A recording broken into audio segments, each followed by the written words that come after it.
咁如果點樣減低成本咧？咁我哋就通常請好多法律學生啦嚇，你即係請個律師就比較貴嘅。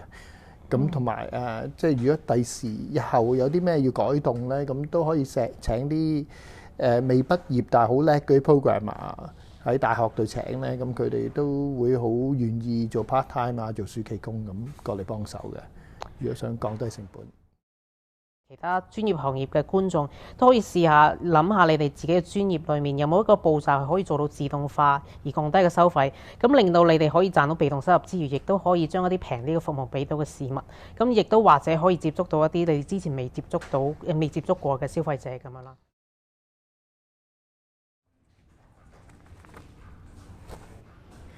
咁我哋開始。好啊。咁我哋好榮幸第一集就邀請到 Dogpro 同埋安心三寶嘅創辦人陳啟川律師嚟分享一下佢自己離開法律行業創業製造被動收入嘅經驗。陳律師喺2020年創立 Dogpro， 喺 Dogpro 嘅網站上面其實只要俾一個好平嘅價錢，咁網民就可以喺網上下載橫跨好多個行業一個幾千份嘅法律文件，亦都大大慳翻諮詢律師嘅昂貴費用。然後喺2023年，陳律師亦都再創立安心三寶，而喺安心三寶個 Apps 裏面，咁網民亦都可以淨係需要輸入個人資料，亦都可以幾百蚊嘅價錢就可以自製一份同埋下載屬於自己嘅遺囑、持久授權書同埋預設醫療指示。咁啊，你好，陳律師。咁我知道你之前一直都喺國際投行同埋大行度做，咁其實年薪都穩穩陣陣成過百萬咁樣。但係當初點解會放棄呢份高薪厚職，自己出嚟創業製造被動收入，一個咁唔穩定同埋咁高風險嘅決定咁樣咧？係作為一個律師咧，咁我就覺得咧，發現好多企業咧都係尤其是啲 SME 即係比較細嘅企業啦，佢其實係冇個 budget 咧，係俾啲高昂嘅法律費用嘅。咁我哋就希望可以降低呢個法律嘅門檻，等好多啲人可以負擔到高品質嘅法律文件啦。咁所以我哋就創立咗 Dogpro。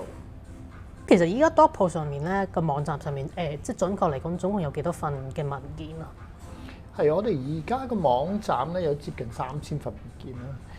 咁係大部分都係啲網友即係要求，咁我哋就去做，咁所以不斷增加，咁所以就做下做到3000份嚇。咁呢個咧其實個好處就係大部分啲文件都係長青嘅，咁所以就係可以一路用，咁人哋叫我哋做，咁做咗個 copyright 係我哋自己嘅，咁可以越級就越多網友去用呢啲咁嘅文件啦。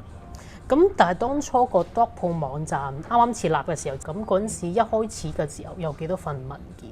嗰陣時都幾百份嘅啫。幾百份係。咁所以就係要呢啲都係要慢慢儲翻嚟嘅，係啦。咁係你淨係你自己一個人去準備呢3000幾份嘅文件？咁梗係唔係啦。咁我哋一開始可能都有2-3個人嘅個團隊，咁而家都去到10個人啦嚇。咁都係慢慢儲翻嚟，咁跟住嗰個 IP 就去咗你嗰度，咁所以我哋個資料庫就越嚟越值錢啦。咁即係其實都用咗5年，即係唔由2020年創立到依家都5年期間，都累積咗3000幾份文件。係啦。咁我都順便都喺度強調下啦，其實被動收入咧並唔係話不勞而獲，唔使做就賺到錢嘅一個收入嚟嘅。咁如果有人咁講嘅話，其實呢個一定係呃人嘅。咁其實被動收入咧都係一開始我哋付出咗努力，咁有一個成果。咁呢個成果可以一個網站啦、課程或者程式等等都可以嘅。咁呢個成果之後咧，先至持續可以幫我哋製造到收入。咁好啦，陳律師咁問翻，咁喺Dogpro 創立到依家5年期間，有冇一啲令你好印象深刻嘅難題係乜嘢？咁我哋其實去到第2年度啦，都面對都網友好，即係唔係咁多人用嚇。咁我哋都有諗過放棄嘅。咁但係其實我哋後尾就攞咗2個 Legal Tech 嗰啲獎啦嚇。咁就證明我哋個產品其實有市場嘅，咁令到我哋有信心係繼續做落去咯。我即係話其實你之前係話講過，即係 Dogpro 其實係 target 外國㗎嘛。咁但係即係話其實嗰陣時個成績已經去到翻嚟香港啦，喺香港攞到嗰個兩個獎嘅。哦，唔係，嗰兩個獎都係外國嘅。哦，即係國際獎項嚟嘅。係啦，咁就一開頭都，但係唔係咁多人用㗎。咁但係2年之後就攞到兩個獎。即係呢初頭嗰1-2年比較艱難啲，但係後尾攞到獎㗎嘛，我哋有信心啲啦，令到我哋係啦。係。被動收入就係盡量減低各種嘅開支啊嘛。咁創立初期嘅時候，其實 Blockpro 最大嘅開支係啲乜嘢？同埋用咗啲乜嘢方法去減低個開支咁樣？Blockpro 創立初期咧，最大嘅開支就係即係開發成本啦嚇。咁都嗰陣時都有啲政府嘅資助嘅，不過而家冇咗啦。嗰陣時叫 TVP， 如果你搞啲科技嘢咧，咁你可以申請 TVP 咧，可以攞翻一大半嘅嚇。咁呢個就最主要開發成本啦。咁當然即係你要請啲人去即係寫啲 blog 啊，或者咁如果點樣減低成本咧？咁我哋就通常請好多法律學生啦嚇。你即係請個律師就比較貴嘅。咁同埋即係如果第時以後有啲咩要改動咧，咁都可以請啲未畢業但係好叻嗰啲 programmer 喺大學度請咧，咁佢哋都會好願意做 part time 啊，做暑期工咁過嚟幫手嘅。如果想降低成本。咁我見到 Blockpro 上個網頁上面其實都有橫跨好多個行業嘅法律文件，你頭先所講都接近成3000幾份嘅法律文件。咁但係個範圍咁廣咁大，咁其實法律界當初有冇話投訴或者閒言閒語話你做咁多嘢，咁我哋點樣賺錢呢？你話啲律師咧，律師其實初頭我哋都驚嘅，律師會投訴話影響佢收入啦。咁其實咧，如果用 Blockpro 嗰啲人咧，就未必會揾律師，因為佢想自己做咗嚇。咁就算唔揾 Blockpro，都可能揾第二個平台嘅嚇。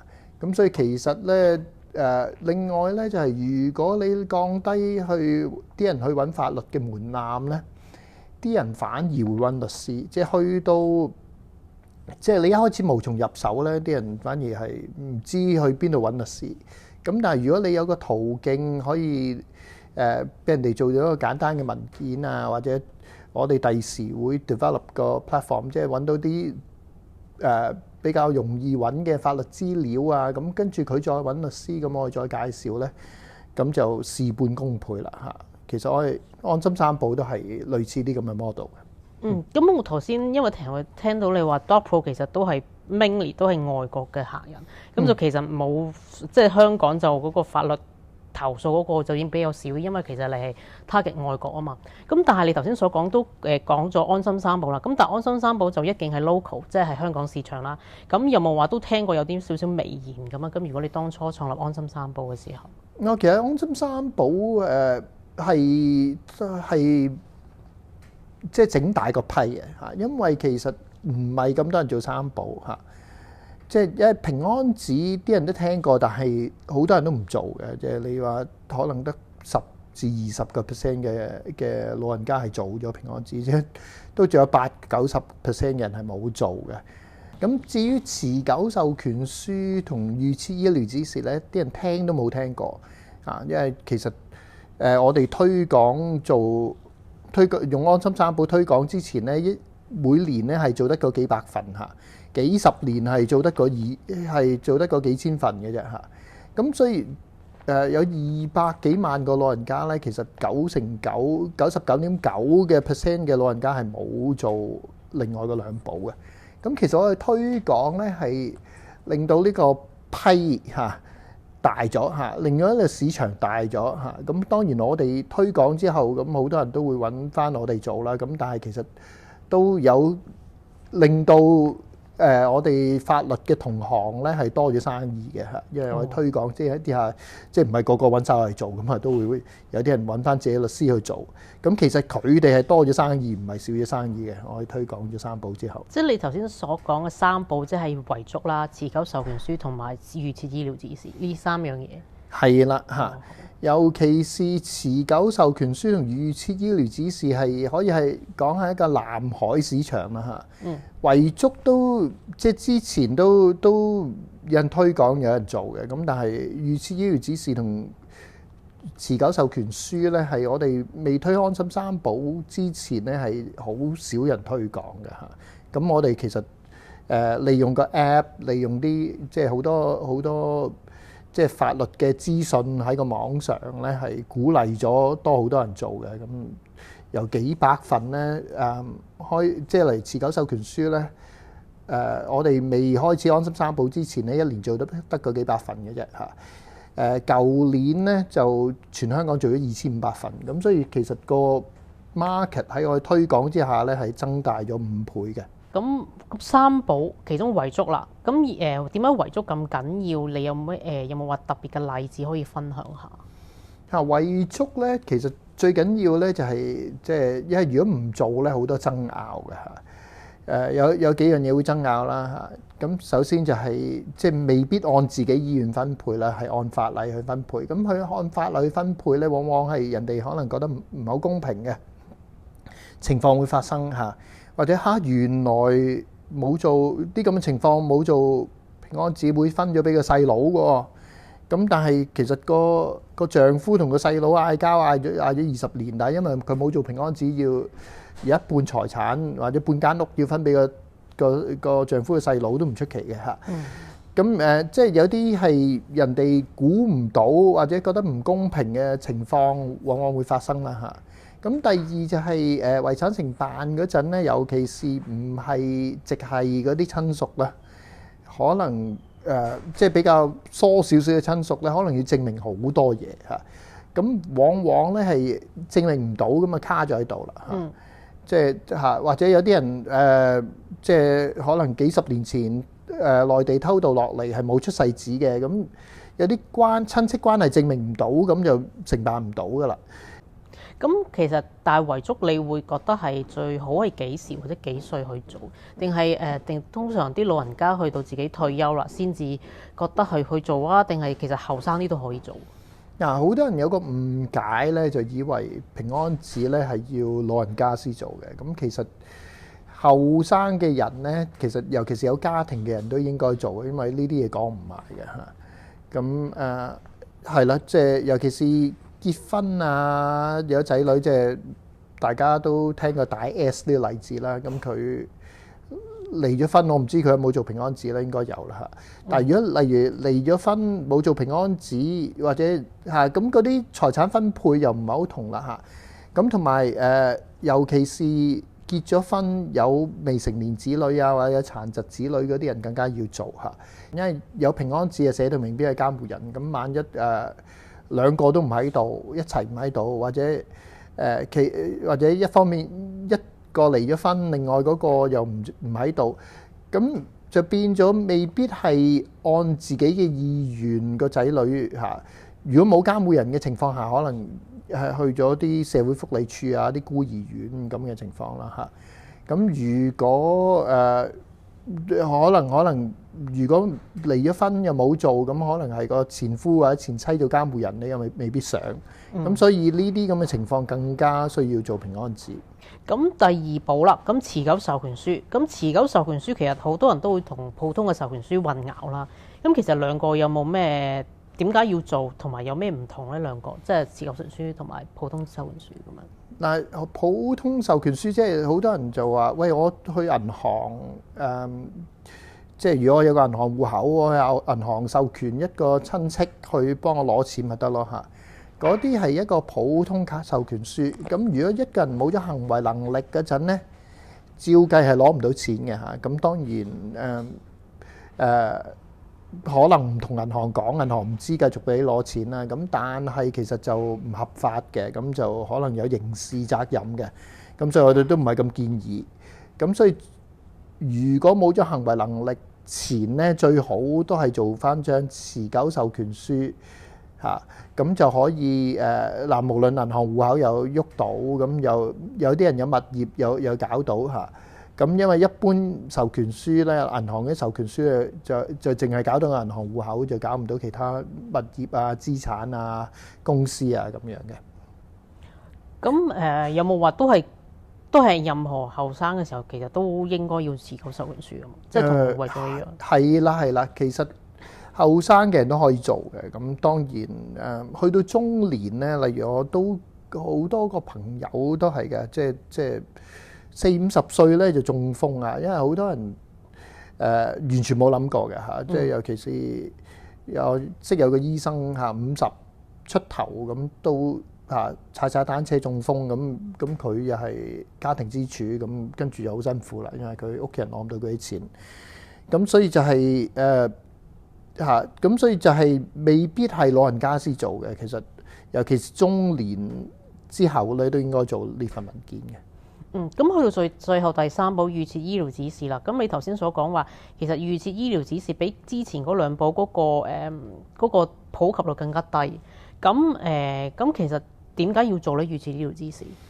嗱，預設醫療指示咧就係確保自己喺無法表達意願嗰陣咧，可以唔要某啲維生治療嚇。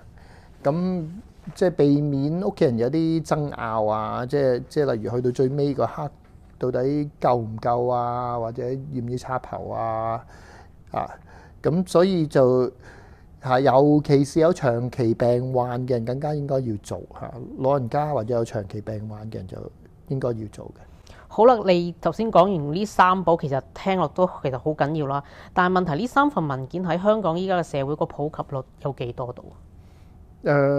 普及就非常之低啦嚇，即係平安紙就10% 度啦嚇，10-20% 度嚇。咁但係持久授權書同預設醫療指示都係0.1% 度嘅啫。0.1%係啦。咁所以我哋係積極推廣，想提供高公眾嘅意識。咁我哋自從安心3寶成立咗之後咧，其實坊間都會認識多咗嘅嚇。以前真係10個有9個都唔認識嚇呢3寶嘅。咁而家你問啲老人家咧，可能有10個有2-3個都聽過呢3寶嘅。咁但係做都係比較少嘅嚇。咁呢3寶係啦。咁如果呢3寶揾你哋做嗰個收費係幾多？同埋比起如果我自己出去外面自己揾律師樓做呢3份文件，咁嗰個收費係會有咩分別咧？嗱，我哋安心3寶咧就有2個途徑嘅，你可以自己通過我哋個應用程式去做完之後揾律師醫生見證，咁呢個就會實惠啲啦，因為我哋個應用程式好平，咁你 download 咁就可以自己做噶啦嚇。咁做完如果有需要揾律師醫生見證，咁可能都係1000-2000蚊一個見證咁啦嚇。咁你相對揾律師樓就會價錢比較高啦嚇，尤其是持久授權書咧係通常都萬零蚊嘅，過萬蚊嘅。即係話相差10倍，即係揾你哋就1000-2000蚊。如果坊間嘅話要持久授權書都要萬零蚊咁樣。如果揾我哋都可以安排律師做嘅。咁就如果我哋揾律師幫大家做埋咧，就唔會相差10倍啦，可能相差1倍到啦嚇。即係都係幾千蚊嚇，咁都平過一般律師樓啲啦嚇。咁但係如果你全程自己做咧，跟住淨係揾律師醫生見證咧，就可能相差個價錢相差係比較大啲啦，係。好，咁你頭先其實都有講過啦，其實你哋安心3寶有2 part 嘅，即係其實其中一 part 又係就係主動收入嚟嘅，因為其實如果做呢3個文件，你需要律師同醫生見證啊嘛，即係因為始終都要 tailor-made 就做唔到自動化。咁但係你頭先都所講啦，其實喺個 Apps 度咧，其實可以自己去做，自己填晒啲個人資料咧，其實就可以自己 download 個簡單版嘅3寶，即係其實388蚊啫。咁其實呢個咧，其實都係被動收入嘅元素裏面。咁點解係真係又有主動收入又有被動收入？咁當初點解會係咁樣設計咧？因為其實咧，尤其是持久授權書同預設醫療指示咧，你自己 Apps 做咗咧，其實就未有效嘅嚇。即係你呢3寶咧，香港唔係新加坡啦嚇，香港樣樣都要印出嚟，跟住揾人見證嘅嚇。咁平安紙就可以唔揾律師醫生見證嘅，如果揾2個唔係受益人嘅朋友見證都得嚇。咁但係持久授權書就一定要揾律師加醫生見證嚇。咁一般人咧問自己嘅家庭醫生啊，或者未必識律師啊，咁就揾唔到律師醫生見證。咁所以我哋即係 as part of service 咧，都會介紹律師先幫大家去見證嘅，係啦。其實咁樣都有個彈性喺度。其實從商業嘅角度睇，其實將原先一個高收費嘅服務減低，其實都可以擴闊個客源啊嘛。因為如果你頭先陳律師，你頭先都話其實好多市民都會覺得貴就唔做咁樣，但係其實佢都知道其實需要做嘅。咁但係問題一減低個成本就可以俾一個平啲嘅服務，俾一啲低啲消費力嘅消費者啦。咁令到原先即係你好似令到原先高高在上嘅法律服務可以接觸多一啲，即係接觸到基層咁樣，即係可以令到接觸多啲嘅客源咁樣咯。係啦，因為我哋通常講完講座之後咧，好多人都想做嘅。但係如果你一聽到話喂萬零兩萬蚊先做到，咁就好多人唔做噶。但係如果你話幾千蚊做到咧，咁就好多人會做。咁其實嗰個 barrier 咧係降低咗嘅，嗰個嗰個障礙係降低咗。你一減低個障礙，就會多咗好多人做，多咗人，即係多咗個 spectrum 就會多啲人嘅。係啦，咁所以其實我即係其他觀眾啦，咁如果其他專業行業嘅觀眾都可以試下諗下你哋自己嘅專業裏面有冇一個步驟係可以做到自動化而降低嘅收費，咁令到你哋可以賺到被動收入之餘，亦都可以將一啲平啲嘅服務俾到嘅市民，咁亦都或者可以接觸到一啲你之前未接觸過嘅消費者咁樣啦。咁當然其實我都明各行各業咧，其實個自動化都面對緊 AI 個挑戰。咁其實我都想問下陳律師，依家又有 ChatGPT， 跟住又有 DeepSeek 咁樣好多唔同嘅 AI 軟件，即係其實撳個掣就有啦。咁但係都唔需要話就好似安心3寶我都要俾錢先都可以去 download 啦咁樣。咁 AI 就撳個掣就有，完全唔需要俾錢去 download 咁樣。咁對 DocPro 同埋安心3寶有冇影響？即係個生意有冇影響嘅？對 DocPro 嚟講咧係一個阻力嚟嘅，因為即係尤其是一開頭啦，因為尤其是簡單嘅文件咧就未必需要，因為我哋 DocPro 都有好多簡單啲嘅文件，即係可能有啲信啊嚇，即係如果幾頁紙嗰啲好多時都可以揾到 AI 去做嚇。咁當然如果你話複雜嘅法律文件咁就未必 AI 會做得到啦嚇。咁但係我哋都好快，即係 AI 推出咗之後咧，咁我哋都好快用翻 ChatGPT 啊，咁跟住，但係又用翻我哋自己啲文件去，可以生成啲比較複雜嘅文件。咁所以其實即係初頭係真係少人買咗嘅 DocPro 嚇，因為咁但係而家對 AI 法律文件嘅需求又大翻咧，咁同埋我哋又要show到俾人哋睇咧，喂，其實你 ChatGPT 做啲咁嘅複雜嘅文件係未必做到喎嚇。咁所以我哋變咗係有一個新機會俾我哋創新咯，係。咁安心3寶咧，安心3寶就應該影響唔係太大，因為安心3寶即係除咗遺囑啦，就唔需要話即係專業人士去見證。咁持久授權書同埋預設醫療指示都要去人見證。咁其實 AI 咁對安心3寶個影響暫時係咪冇咁大咧？係啦，即係佢尤其是持久授權書預設醫療指示咧，就係要跟翻法律嗰個 form 差唔多係一模一樣，佢先至會承認嘅嚇。咁所以咧，你如果揾 AI 去做，佢就亂咁寫啲嘢咧，其實就冇用嘅嚇。咁而喺今年，陳律師你仲幫安心3寶創立咗慈善基金，咁希望再幫到多一啲基層市民咁樣啦。咁慈善基金嘅宗旨又係乜嘢咧？係啦，因為我哋講座咁，未必個個都會有錢噶嘛。即係其實有啲真係長者，尤其是啲長者係低收入嘅嚇，佢又想做又冇錢做，咁我哋都希望成立個慈善基金咧，等大家多多捐贈，可以資助啲想做3寶嘅長者去做嚇，又冇乜嚇，又唔係咁多錢嘅長者去做。係今年頭先至啱啱創立㗎嘛？舊年年尾創立嘅，但係搞個銀行戶口，大家都知啦嚇，即係都搞咗幾個月，咁先至，所以係啱啱先至搞掂個銀行戶口嘅啫。咁個初期個目標有冇係乜嘢？即係啱啱成立嗰個目標。係啦，咁我哋而家個資金都有限，咁即係啱啱開始做少少工作啦，咁都希望可以係啦，可以揾多啲律師啊、醫生啊合作，咁可以舉辦多啲講座啊，或者做多啲見證咁咯，提高公眾對3寶嘅認知係啦。咁如果我真係想做，即係我真係低收入啦，但係我安心三寶嗰啲即係已經好平啦，但係仍然都 afford 唔到嘅話，咁如果真係想揾你哋慈善基金幫手嘅話，咁係可以有咩途徑可以揾到你哋？我哋會揾啲 NGO 去合作嘅，咁所以就要經過啲 NGO 去先至會做到呢個資助嘅見證啦嚇。咁所以就我哋唔會即係你直接揾我哋都好難做到出嚟嘅嚇。即係咁，因為 NGO 會幫手審查係咪真係低收入。哦，咁係到時係完全免費啊，定係都可能會收翻少少行政費咁樣？即係如果真係低收入咧，咁我哋同 NGO 合作咧就完全免費咁。但係當然都希望有人資助啦嚇。如果冇人資助都好難營運落去嘅。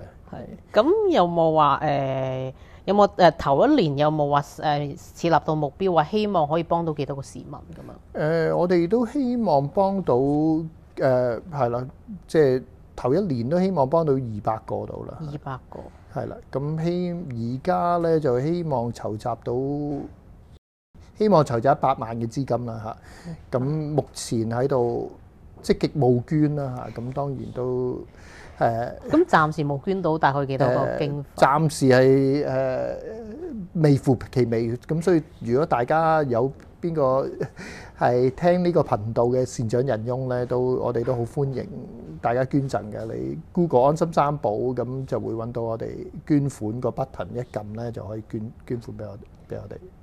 咁去到訪問尾聲啦，咁我都會問一條每個被訪者都會問嘅問題。咁其實如果即係陳律師你當初破釜沉舟咁出嚟自己創業啦，咁其實問題其實好多人咧想創業，有個 idea， 但係其實好多時都驚失敗，咁就會就可能就會驚踏出嗰一步。咁其實當初陳律師有冇擔心過失敗，或者有冇啲咩建議或者鼓勵俾一啲驚失敗但又遲遲都未踏出嗰一步嘅人呢？係啦，咁大家真係要即係個 idea 咧，真係要試下個 market 嘅嚇，同埋真係要造福到嘅人，即係唔好淨係個 idea，我諗住自己揾錢，即係對人哋係有價值嘅 idea，咁先至去嘗試啦嚇。即係如果你淨係諗住自己賺錢嚇，對其他人係冇乜價值嘅，咁就比較難。咁例如我當初咧都係相信咧呢個科技可以改善呢個法律服務嘅，咁所以我哋就去又冇乜律師肯拋個身出嚟做，咁所以我就自己去嘗試做呢樣嘢啦。咁好啊，咁多謝陳律師上嚟接受訪問。咁係啦，咁我都想講一樣嘅嚇。另外一樣嘢咧就係其實而家打工咧都係有風險嘅，尤其是 AI 係咪取代到自己份工咧？咁所以大家都要利用 AI 提升自己嚇，咁所以就睇下會唔會用 AI 可以揾到啲收入啊，無論主動收入啊或者被動收入嚇。咁即係大家坐喺度諗住我份工好安穩咧，呢個 AI 時代咧，其實就一啲都唔安穩。咁所以你無論創業有風險，打工有風險，所以就希望大家如果係有個 idea 嘅，就可以踏出自己嘅第一步，可以喺 on the side 試下先。要帶俾人哋價值，同埋要有 AI 可以取代我哋嘅危機感。咁多謝陳律師上嚟接受訪問。咁希望大家都從陳律師嘅經驗裏面學到一啲嘢。咁如果你自己都有賺被動收入嘅經驗想分享嘅話，咁歡迎喺 IG 聯絡我，又或者 send email 過嚟。咁我哋下次見啦。